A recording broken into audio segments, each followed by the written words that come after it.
Hello, everybody. Welcome back to the NBA Front Office Show. We are back in action.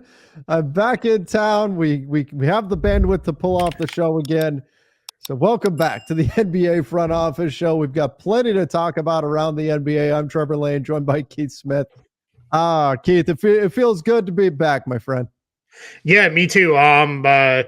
As much as I've enjoyed a little bit of downtime, I'm ready for games again. Yes, I've been watching a lot of college basketball. I've been enjoying it, but it's not the NBA as I am self-admitted. I'm an NBA snob, so like I want NBA basketball again. So I'm excited. We only got one more day to go without it. So yeah, but man, it's been good to have a couple days off, but I'm ready to get back into the routine of games and all that stuff. for sure. Absolutely. I'm ready to get back to it. Wait, but didn't we have a game on Sunday? Wasn't Yeah, does did that we? count? I I guess mean, we're using yeah, the we got term very loosely, something. game. Yeah. We haven't talked about this yet. I know I didn't even put it in our show doc here. Let's start there though. Like let just real quick. It's days ago, so people have talked through it to death, and we're not going to spend a ton of time on it. But the All-Star Game mess. What what is the do we just throw our hands up at this point and just say it is what it is, or does the NBA need to make some real effort to fix this thing? Yeah, I'm somewhere between it is what it is and just embrace that the All-Star game is one, quite frankly, minor part of All-Star weekend, Mhm. which is like a whole big thing now. It's grown from being the game on Sunday to stuff on Saturday to stuff on Friday. I thought Nate Jones, and for those who don't know, Nate's like on the business side of things with Mhm. NBA players. He's a great follow on Twitter because he will check in with a lot of insights about stuff. He's particularly linked in with Damian Lillard on different things, but he has talked about like people don't realize guys play Wednesday or Thursday. A lot of guys then fly immediately into the All Star City, and it is straight through events, community events, shoe company things and parties and all this stuff. By the time we get to Sunday, they're wiped out, like more wiped out than they are during the season. And then you get this weird, like, hey, warm up. Then we're going to do a 30-minute introduction and all this stuff. And it leads to a product where nobody really feels like going hard and pushing themselves through it. And it just kind of is what it is. So I don't have a huge problem if this is what the game is because I don't, quite frankly, really care about the game at all Yeah. anymore myself. I have no issue too if they say, hey, let's try to fix it and maybe make it more competitive. That's fine too. I'll always take another competitive basketball game if I can get one. But I don't know. I'm struggling to find a lot of energy to really care about this as much as some people do. Yeah, I mean, like I planned a vacation specifically during the All-Star break because I knew it was coming. Like, and apparently it was especially bad this time around. But I think, look, 95% of the league gets to take a little breather, right? You have the all stars that wind up going. You have the guys who participate in the 3-point shootout, the dunk contest, all that wind up going. But most of the league winds up getting to spend a little bit of time away with family, with friends, whatever. It's not, they report back to their teams pretty quick. So it's not like it's a week and a half off or something like that, but it's a few days. It's enough time to Mhm. get out of town a little bit, recharge. And I think that's fine. That's fine midway through the season. I mean, you see it in NFL, they get the bye week. So I think that this is, even if we just have to accept that it's just a break, it's just a breather in the NBA schedule, that's okay. I don't think you have to go crazy trying to make like let's not go down the MLB path of let's determine home court in the finals or No, something God, no. by the All-Star game result. I don't think you have to do that. And I understand why the players don't go all out because I think reality, Keith, is that with any of these guys that are all-stars, even a badly sprained ankle could mean the end of their team season effectively. So Yeah. I understand why these guys don't go all out in the All-Star game. I'm okay with it. I think it may be time just to, well, I'm sorry, I'm all Disney-fied right now because that's where I spent my time, but it may just be time to let it go. It's funny. I see there were two things that were said repeatedly is no one ever gets hurt in an all-star game.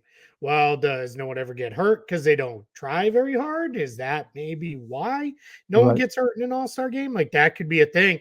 And then the other comment was like these guys play harder in off-season pickup runs, which is absolutely true. But if you roll Sure. an ankle in an off-season pickup run and you have to miss 2 weeks, you miss 2 weeks and then you get back at it in the middle of August or whenever it is. You don't miss 2 weeks of games as your team's trying to get back ramped up and back into the run of the season. So it's kind of an apples and oranges comparison there. But yeah, I don't know. And like everybody's complaining about All-Star Saturday night. Like the best part of it to me was the Steph and Sabrina shootout. Like I thought that was Yeah. awesome. I'm super excited to see whatever it is they do with that next. I thought that was a lot of fun. I thought the 3-point contest was pretty fun. The dunk contest was a little blah, but the dunk contest feels like it's every 3-4 years. There's a really good one, and we're all Yep. kind of fired up about it. But my one thing with the dunk contest is let's go back to like props and stuff and Yeah. crazy things because like that's just more fun to me than the jump over a guy dunks that like we're like all right, everybody does them and it's cool. Like, unless we start dunking over, Victor Wembanyama on Shaq's shoulders, like I don't know how much you're gonna impress me. Right? Like that's I that's don't that's know. like 15 feet or Yeah, something. let's go, right? Get up there. But like, yeah, beyond that, like I don't know. So I just it's I kind of take it all for it is what it is, and I enjoy the facility, like even how ridiculous the skills challenge is, and I think guys like whether they openly cheat or they cheat because they don't know what the heck the rules are and stuff, that just makes the chaos of it all that much funnier to me. So yeah, I don't know. I like I said, I just have a hard time summoning the energy to get angry about all this stuff. Like a lot of other people seem to be very willing to get very mad about these things. Did you like the floor with the video floor? I liked parts of it. I liked it in the portions where it was like on the 3-point contest where like as they shot like the little like circle lit up Right. red or green if they Like made it. I NBA thought Jam that part style. yeah, I thought that part was kind of cool. I I will be honest, I did not watch any of the celebrity game because I know less than half of those celebrities, but the highlights I saw, Me too. like I thought were cool, like how they kind of like were able to like layer in like other lines and stuff. So like that part of it I think was neat. Like I it's fine in an all-star setting. I certainly don't want that in a regular game Yeah. setting. Like I just don't want it. And you did have a handful of players like that were like it was a little slipperier than a regular Okay. court was and those kind of things. So that's obviously for me, like that's paramount. Like I don't want anybody getting hurt. So yeah, it was fine. I don't want to see it in real games. It's too much for me too. I'm too old for all that flashing lights nonsense. Yeah, it was not I didn't dislike it. I thought it was cool. There were some impressive things that it did, but I agree. I don't think I want that during games. I can't be the guy that was complaining loudly for all to hear about how bright the floors were during the in-season tournament and then turn around and say flashing stuff on a video screen they're walking on is totally fine. Yeah. There were some things that was cool where I went, whoa, I didn't know that was possible to do some of the things they Yeah. did, which was pretty cool. But in the general, yeah, I don't want to see that come around to I don't want that to just become the general NBA floor that we just universally see. Although would certainly make, I would think, changing out floor colors and doing special themes and stuff much easier if you just had a video floor that you were doing. But yeah, I don't think it's something that I want to see permanently, unless you could say, hey, we're going to stick with a very neutral video floor. It's not going to go crazy doing all this stuff. Okay, then I could see, you could put a shot clock on the floor down at certain times. Things Sure. like that might be kind of cool, but you Yeah, have to and be I don't careful with it. mind like we've seen this in some of the broadcasts, right? They do some of the overlay stuff Yeah. where like I think it was TNT was first to start like they would put the shot clock. I think they put it in like the middle of the paint, Hmm. where it would kind of tick down, and then ESPN I think is the one that does the shot distance stuff, which is always funny when a guy like is shooting like a 10-footer and somehow it like marks it as like a 50-footer, which always just kind of makes me laugh because it's like, oh man, like pulling up from deep. But yeah, I like all that stuff I'm generally pretty okay with. I don't mind some of the score bug stuff either. And whenever I say score bug too, I get a whole bunch of people like, what is the score bug? That's like just a little score and time graphic that goes on the bottom Hmm. of the screen. So like that part I don't I don't mind when that gets, a little bit more information on there. Like they do a little pop-ups with like guy scores and it says like 2 points, 10 points, whatever it is, and those kind of things. Those things I don't mind. Like that's all fine. I just don't want a bunch of stuff that's super intrusive, like coming on the screen, regularly. Like then that just gets it just gets too busy for me. Keith, as always, our timing is impeccable. Our fellow Substack buddy Mark Stein just published a piece to his Substack uh, with the title being "It's time to let your all-star anger go." Yes, So I he's saw also that. saying, "Let it go, let it go." Yeah, that's it, man. Yeah, just kind of be over it. I think it's also, I think a big part of it is there's nothing else to talk about NBA True. wise for a few Got to days. be got to be angry about something. Yeah, yeah. If you're gonna get off hot takes, like get them off now because everybody they think had already spent all their real basketball hot takes in the days leading up to the game, and then now it's like, well, I don't have anything else to talk about, so I'll get angry about the All Star game. Speaking of Substack, you guys can definitely check out our Substack, which I'll put in the description down below, the basketball bulletin, which you guys can see right there. I've got something I wrote on my journey that's going to be coming out soon. Keith's got something that he's working on as well. So make sure you guys check that out. Again, the basketball bulletin. We'd love to see you guys subscribe, and I'll put the link in the description down below. And we All right, Keith. promise, we know we went a little content dry there, but that's just We took a bit of a break. time off. So That's yeah, right. this is the only real time off we get between like October, really like the end of September around media day and the end of free agency with / summer league, which this year will be the end of July. And that's not even going to turn into time off because then we're going to flow right into the Olympics this year, and we'll obviously be engaging with that. So we tried to really get away for a little bit and do some family time and be decent fathers and husbands. We tried. We attempted. It was fun. I had a good time. Speaking of, look at this. Look at these just brilliant segues that we have all the way built in here. Speaking of letting it go, Jacques Vaughn was let go by the Nets. Keith, reportedly some concerns about how attractive the Nets would be as a landing spot long term.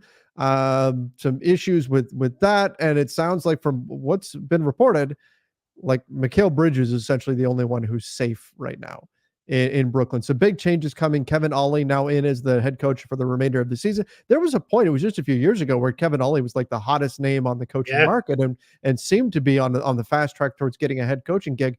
What do you think the likelihood is that this just becomes Kevin Ollie's job permanently? And then what are your thoughts on the decision to let Jacques Vaughn go at this point in the season? Yeah, I'll start with the latter part, the Jacques Vaughn part. I'm not surprised. That team has looked completely like done for weeks now. And that culminated in getting drilled by the Celtics by 50. And for a while, it looked like they might have lose by 60 or more. And then Boston kind of let up quite a bit in the fourth quarter in the last game before the All-Star break. And Sean Marks said, like, yeah, hey, like it was a factor, but it was one piece of data and a lot of data that they had. Tim Bontemps of ESPN has been really good about calling this out. They had a game in December where they went in and played the Bucks, and we all remember they sat everybody. Mikal Bridges only played just to keep his games played streak going. And other than that, they sat everybody on a back-to-back, punted. Since then, they're something like 6-18. And they were 500 going into that game and playing not great. I mean, they were 500, so but at least decent, right? They were pushing for a play-in tournament spot, maybe even a playoff spot.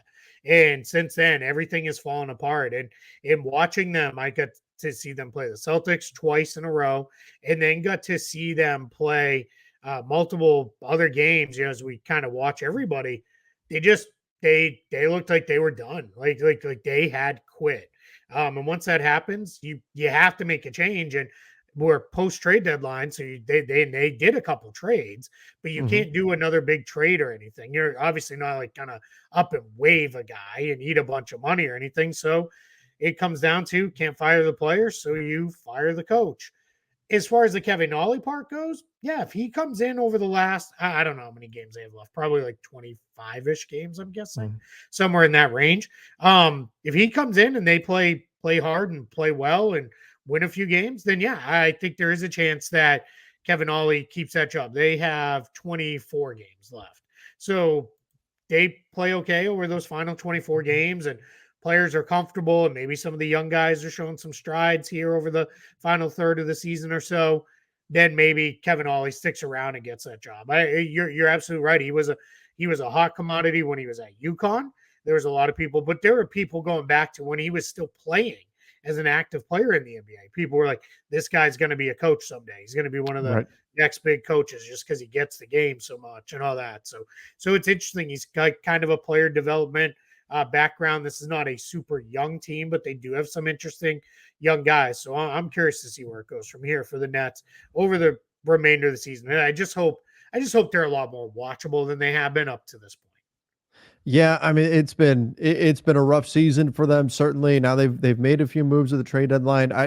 I do wonder if, because this does feel like they're really ready to truly reset this thing at this point. Like they kind of tried to bounce back after losing Durant and Kyrie, and now that didn't work out. Now you're ready to kind of tear it down again. I do what, like, do they need to start considering what they can get for Bridges this summer? Just, we've talked about it. He's not as young as you think he is. He's not old, but he's not as young as you think he is. Do they need to consider, could we get a haul for him? Could we get a boatload of assets? And maybe the deal should have been done to get all your picks back, plus David Putney from the Rockets, and do that at the trade deadline. Would that have been the better path? I do wonder if that's what we see the Nets ultimately exploring this summer, even though they're saying, hey, we're gonna hang on to Bridges. Yeah, I mean, we've been through that part already. I think that was a mistake. I think they should have done that deal and, gone that way. I think their hope is new coach, whether it's a ton of cap space in 2 years from now, or we're going to make a trade and do a little bit of free agency this summer, kind of using Ben Simmons' expiring contract as the big piece there.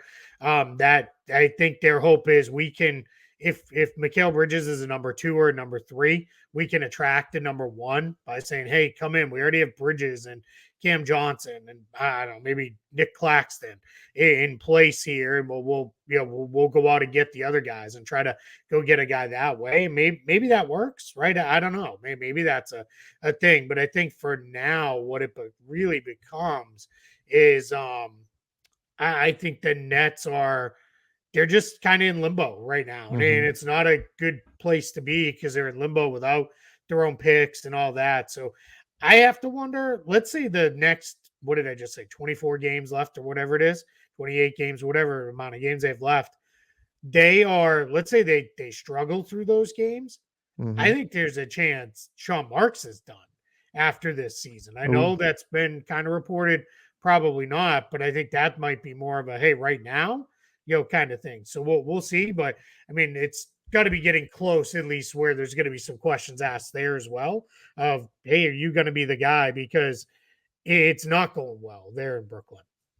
Yeah, they have 28 games left. We'll see what happens with those games on their schedule. Of course, they've got Dennis Schroeder in. They made that move. This is not, and maybe this is just unleash Cam Thomas, see what you've got there, and move on, and we'll see. We'll see what ultimately they do. But these next 28 games are going to be important. I kind of look at the next 28 games as an audition for the Nets.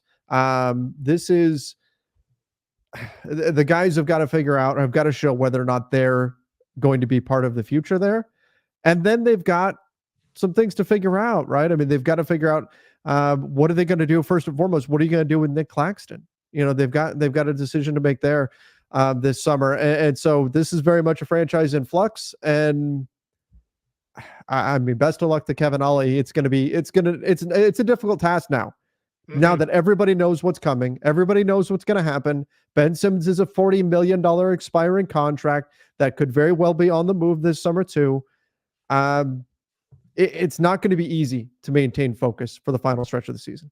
Yeah, absolutely. It's not. Yeah, there's a lot of stuff that they're going to have to work through and try to figure it out as best they can, for sure. Okay, let's jump over here. Danilo Gallinari joins the Bucks. More people right now are wondering what is happening with the Bucks, though. Keith, it's been a bit of a mess. Okay, let's start with Gallinari. I don't want to discredit Danilo Gallinari. What do you think about the addition there? Obviously provides some size, some shooting, and then we can get into a very bucked up situation. Nice, well done. Thank you. It's a not a strong front court behind the top three guys of Giannis, Lopez, and Portis. After that, it's a pretty good drop off from there. They don't really have another guy like the next best big, if you will, is Jay Crowder, who's not really a big, right? So that turns into, all right, where are we going here? So now getting Gallo in, that just gives him at least one other option. I think you just got to spot his minutes in the right places. At times, I don't know. I don't know that he's going to give them more than 10 meaningful minutes in any game going forward. But if you say, hey, for 10 minutes, go out there, hit a few shots, and do your thing, then maybe that's what it is. Or if it's a night where it's, hey, Brook Lopez doesn't really have it going, we think we can protect you enough with other guys defensively, and we'll just play you as the drop coverage 5, and you hit some shots. Maybe that's how they play it out going forward. But my guess is by the time we get to the playoffs and the rotation shrinks down, now that's under most coaches. Doc tends to find his guys and then ride his 10 guys as deep into the season as he can, and he'll play all reserve lineups and everything else. But yeah, I mean, I think Gallo can help them. I just, if you've watched him play this year, he doesn't have a whole lot left. Like he can't move at all on defense. He used to be one of the best players in the league at getting a mismatch, taking the smaller guy to like 10 feet and then turning and shooting over him. He can't really do that anymore because he can't get himself to that spot. He's basically a standstill shooter right now. And that's fine to some extent if that's what you need in Milwaukee. But maybe he's got a little bit more left than what he showed with the Wizards and Pistons. We'll see. But I don't know. I don't think this is going to swing a playoff series by any means. Certainly not. Certainly not. This team is 3-7 in the last 10.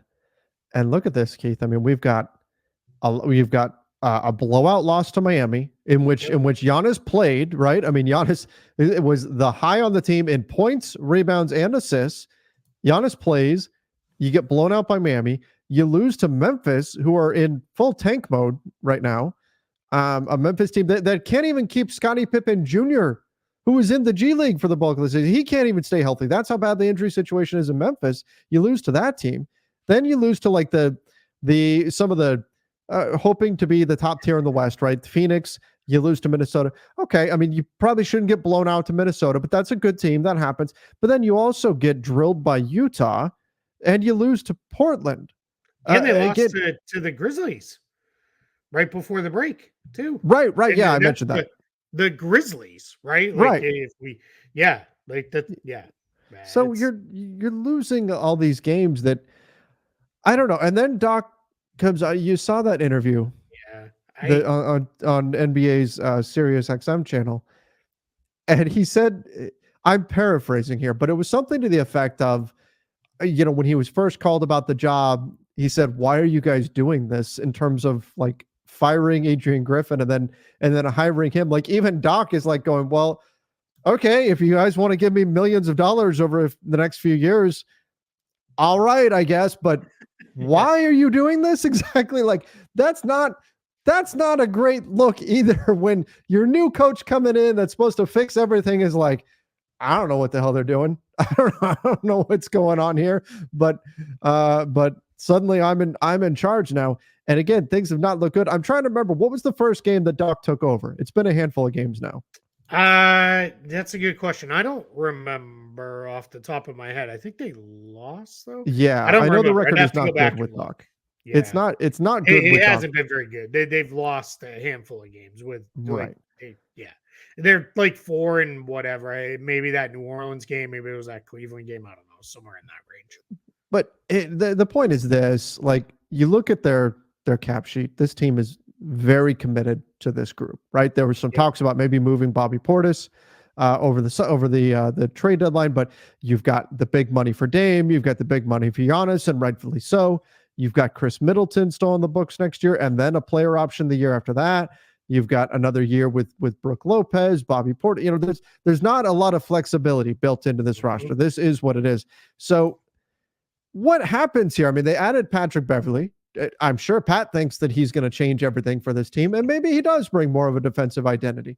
But if they don't figure this out sooner rather than later, it's not like there's a bunch of built-in flexibility where you can say, okay, well, we can make a few tweaks and then off we go next year. And this is, let's not forget, the team that shockingly got bounced in the first round last year.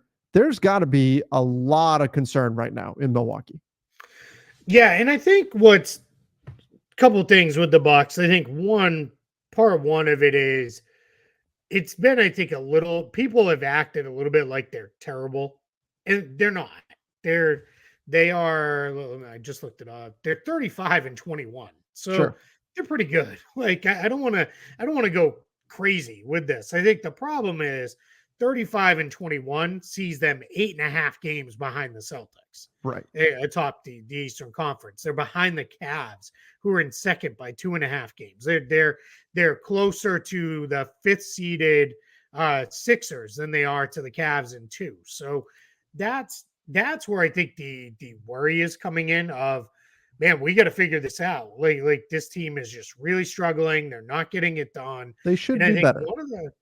What's that? They should be better than this. Yes, they should be better. Yeah. And then I think then you, like you laid out here, there's no easy ways out of this. Now, of course, you could probably trade Dame again if you needed to, or you could probably trade Chris Middleton if you wanted to. I mean, well, no, obviously you could trade Giannis and get back the mega haul if that was ever the direction they needed to go and totally blow it up. But I think it's going to be, if we're still having these conversations of it's going to take time, we're still figuring it out, and from Doc's side, oh, it's really hard to take over a team. We're still having these conversations a month from now at the end of March. It's forget it. I'm writing them off as a playoff team. Maybe they went around. I don't even know at that point. But yeah, it's just hard to take them seriously when everything that comes out of everybody's mouth is some form of an excuse. And I'll say with Doc too, he just seems so unhappy. Then I gotta wonder, like, why did you take the job? Like it just doesn't seem like he really wants to do this. And it's kind of, then it's like, what? Why are you doing it?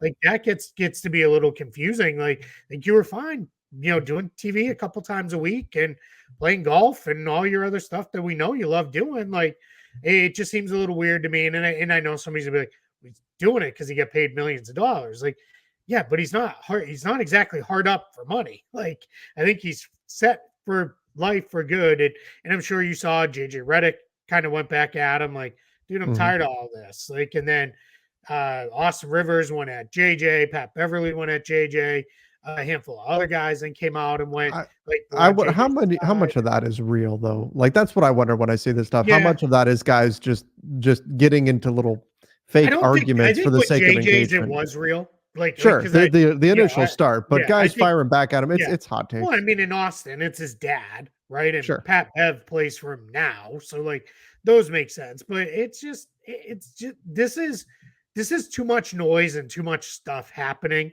for a team this deep into the season. Like, there's just too many questions going on where it's like, what are you and what are you going to be like? That I'm worried, but I still, again, I'll default back to, it's not like they're terrible. So like, I don't want to make it out like they're an absolutely awful team either, because they're right in the thick of things. So I don't know. We'll see. Okay. So I'm looking at their schedule here. This is what they've got coming up. And I want to focus right now on the Sunday's game against the Sixers through the Friday game against Chicago. That's coming up this next week. That's their window. That's their chance to get things right and get things sorted, because you get Minnesota coming out. Look, Minnesota's a good team. You might win that game still. Milwaukee can be good, but Minnesota's a really good team. You could play your best basketball against Minnesota and still lose. Okay. But Philadelphia has not been good without Joel Embiid. Charlotte's not good. Chicago, I think, is a very vulnerable team. After that, you run into a stretch of teams that are going to be playing their asses off, trying to get playoff positioning. The Clippers, the Warriors, the Lakers, the Clippers again, Sacramento. All those teams are pushing for playoff positioning right now. They're going to be throwing everything at you.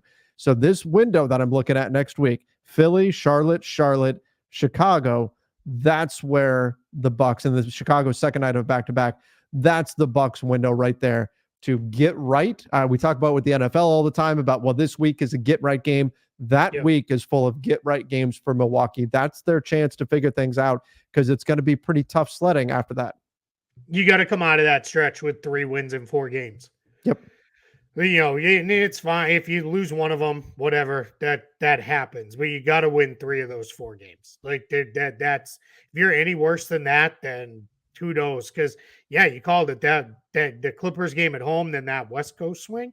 And then it doesn't get easier after that. But by the time you're taking on Philly, when you come back home, Philly could have Embiid back by then. Who knows, Sure. right? That's what 3-4 weeks from now. Phoenix is tough. Then you got to go to Boston, and then you end up with Brooklyn and Oklahoma City. Like those are Brooklyn, that should be a win, but Oklahoma City's a tough game. So yeah, there's a lot of tough games in that period for sure. Okay, well, let's move along here. Let's talk Klay Thompson, who is now on the bench with the Golden State Warriors, coming off the bench. This is not an easy thing to do for a player of Klay's stature. And that's part of the reason why I've had so much respect for Vince Carter, who late in his career transitioned into being a role player and did it largely just for the love of the game, enjoyed being around the game, enjoyed teaching the next generation, and didn't have a problem with giving up his superstar status. But a lot of guys do. A lot of guys struggle. We've seen the Carmelo Anthonys, the Dwight Howards of the world that have gotten to the brink of being out of the league or been out of the league for a period and then came back in order to get them to adjust to being a role player. It's not an easy thing to do. So I'm curious to see how this will play out. It's not great timing for Klay either, with him heading into free agency this summer, unless he does get a deal done with the Warriors, which I still think is possible. He could certainly get something done. But if they can make it work, and the Warriors have been good, they've won 8 of their last 10. That's up there. That's right there, the best in the NBA. You'd have to give Klay a lot of credit if he's able to do this and make it work, and the team takes a step forward as a result.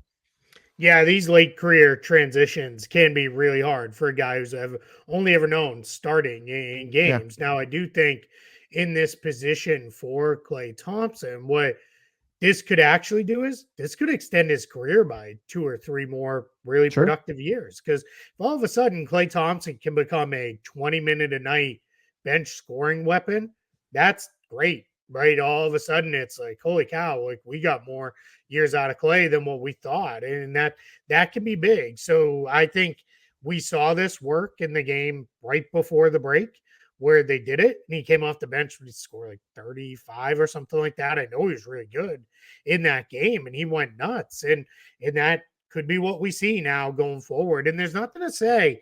He talked about Manu Ginobili, right? Like he's like, I thought about Manu and how he did it for years. And it's funny because now some stories have come out about when Klay was coming into the league. A couple people said he's kind of like a bigger right-handed Manu Ginobili, like just with the way he moves, the way he understands, space and movement and all those things. And that's kind of funny now here, what, a decade and a half later into his career, we're hearing those things. And I think with Klay is Manu came off the bench, but you know what he also did? Close games. Like nothing says you can't close games if you're coming off the bench. Sometimes it's a way to get you rested and ready to be able to do that and have the legs to close games. So I'm really curious to see what they do. I'm going to be even more curious when Chris Paul gets back here. That should be coming up, I'm assuming sometime in the next couple of weeks. Is now all of a sudden, like, imagine like a bench of Chris Paul and Klay Thompson as your bench backcourt. Like that sounds kind of pretty great. If I'm Steve Kerr, like I feel pretty good about that. So yeah, I'm very curious to see where all this goes. Yeah, it'll be interesting to see if he can make this transition, and if the Warriors can continue their playoff push. Hopefully not tomorrow, but after that they can continue their playoff push. They're playing my Lakers. I thought there was a good bit of business done here as well with another veteran player. Mike Conley gets an extension with the Wolves at I believe it's 2 years, 21 million was the total on it. That's Is there something to that's not quite? Well, we don't know yet. There was some reporting. The reporting around this has been weird, and some of it, quite frankly, has been really off. And I don't want to discredit any of the reporters because I'm just assuming they were told certain things. But the reporting came out. It was 2 years, 21 million from one source. Another said 2 years, 22 million. Not whatever, right? That doesn't, who cares? Sure. Like, that's fine. But then there was reporting that came out when these are good, credible reporters that came out and said he has a no trade clause. And there's absolutely no chance that That's not it's not even possible. allowed. Yeah. Yeah, you have to be in the league for 8 years. He's got that part covered. You have to be with the same team for 4 years. So he doesn't have that. He's only been with the team for a year. And the other part of it is you have to it either needs to exist in your current contract if you're signing an extension, or you need to be signing a new deal. Famously, Bradley Beal had the, or still has, the league's only negotiated no trade clause because he signed a brand new deal with the Wizards 2 years ago. Stephen Curry doesn't even have a no trade clause because every contract he's done since his rookie deal has been an extension with the Warriors. Mm-hmm. So the only way you get it is you meet the 8-4 requirement and you're signing a brand new contract, or your previous contract had it. So that part was a little weird. So there's just some weirdness going on. But if 221, 222, whatever, 10 and a half, 11 million, great value for the Wolves. And what this Sure. does is this, at least, yes, and I was one of the people who tweeted it out, like, holy crap, they're basically at the second apron for like 9-10 players right now. And clearly you still got to add several more to that spending to fill out your roster. But what this does is this now they don't have to worry about going to find a point guard. They have a pretty good starter still, even if he's now more of a 28, 29 minute a night starter Sure. at this point in his career. He may miss some games. You have him for $10 million. That's less than the mid-level exception. Like, that's great. Exactly. Like, that's amazing. Value for that. And then go plus that up with a pretty good backup. Or if you were like, hey, with our salary structure, the most we can spend is 20 million on the point guard position. Well, now maybe you look at Monte Morris and say, hey, we just gave Conley 10, 11 million dollars a year. Can we give you 8-9 million? And now all of a sudden you're in a pretty good place. That's not to say it may not cost them another guy down the line if the team's too expensive. But for now, you're in a pretty good spot if you're Minnesota, and you at least have some certainty going into the summer. Yeah, exactly. You've got certainty now. You've got, Mike Conley, is he a star right now? No, but he's a really good game manager. He does his job well. He doesn't turn the ball over. He gets you over 6 assists per game. He's shooting 44% from deep. Like, that's great. And he's also one of those guys where, yeah, he's 36 years old, but come playoff time, like, he's not the defender that he used to be, certainly, but come playoff time, I think he's the guy that you could see him really step it up defensively for a game or two when he knows, hey, Yeah. I've really got to burn some of the gas in the tank here, as opposed to during the regular season. So I think this is a really good deal for the Wolves. Yes, it does lock you into this team, but this also looks like right now a team that's worth locking in too. They've been playing great basketball. So I don't have a problem with it. I know, Keith, you and I talked briefly about, well, could they potentially, if the wheels fall off somehow, maybe they could move on from Karl Anthony Towns sometime into the future. And that's still the possibility if they decide, hey, this team doesn't have it after all. And even if you do that, though, Conley at this number is a good value. Like you said, what are you going to go out there on the market and replace him with? Even with the full MLE, it's going to cost you more than this to do it. So I don't have a problem with this, even with that apron now looming for the Wolves. Yeah, and I think their big thing is that point of they can still do whatever the get out of this situation move is. Like, that can still be done. Sure. So there's no reason they can't still move Karl Anthony Towns if they need to, or something like that, if that's where they need to go. So yeah, I think they're in a pretty good place. And the good news is they basically have a year-long window, because you don't need to be out of the luxury tax at the start of next season or under the apron or anything like that. You do if you want to make certain moves, but they're going to come in basically saying, barring complete disaster in these playoffs, which would be like we got swept in the first round or something like that. Mm-hmm. As long as they play a pretty decent playoff run, they're going to be in a spot where they're going to come back and they're going to be able to kind of get into it and say, all right, hey, we can we can kind of we can kind of run our stuff here and then figure it all out, next summer and even into next season if we need to. So there's decisions that are going to need to be made, but none of those decisions need to be made today. And now you took one decision that absolutely did have more pressing timeline on it of finding a point guard, and you solve that at least for the next couple of years. Absolutely, and that's exactly what it is. You've solved what could have been a problem. I'm looking and I'm trying to see, is there any starting point guard that's averaging less turnovers than Mike Conley right now? Right now, the only one I'm seeing is Tyus Jones, but this is with just a cursory glance at the list, And Tyus and Jones never turns it over. he never turns it over. But I mean, so that's what you're getting. It's almost, Keith. It's like you're getting Jose Calderon plus in Mike Conley now. Jose Calderon was a great game manager, never turned the ball over, shot solid percentages, wasn't going to blow a team away and carry a team to a win or something like that. But on the offensive end, I think Mike Conley can do more defensively. But on the offensive end, Calderon was that type of player, and that allowed him to have a career that went into his later years. And I think that's what we're seeing here with Mike Conley as well. Yeah, and all you need to do is watch the Wolves, and what you'll see with them is whenever he's off the floor, or if you catch him in a game where he's not playing in that game, they're real messy. They need him out there to settle them down. Now we'll see what it looks like with Monte Morris in there. He may be able to kind of come in and be, all right, hey, I can do all the same, settle everybody down, make sure Karl-Anthony Towns isn't running the floor 10 straight times without getting a touch.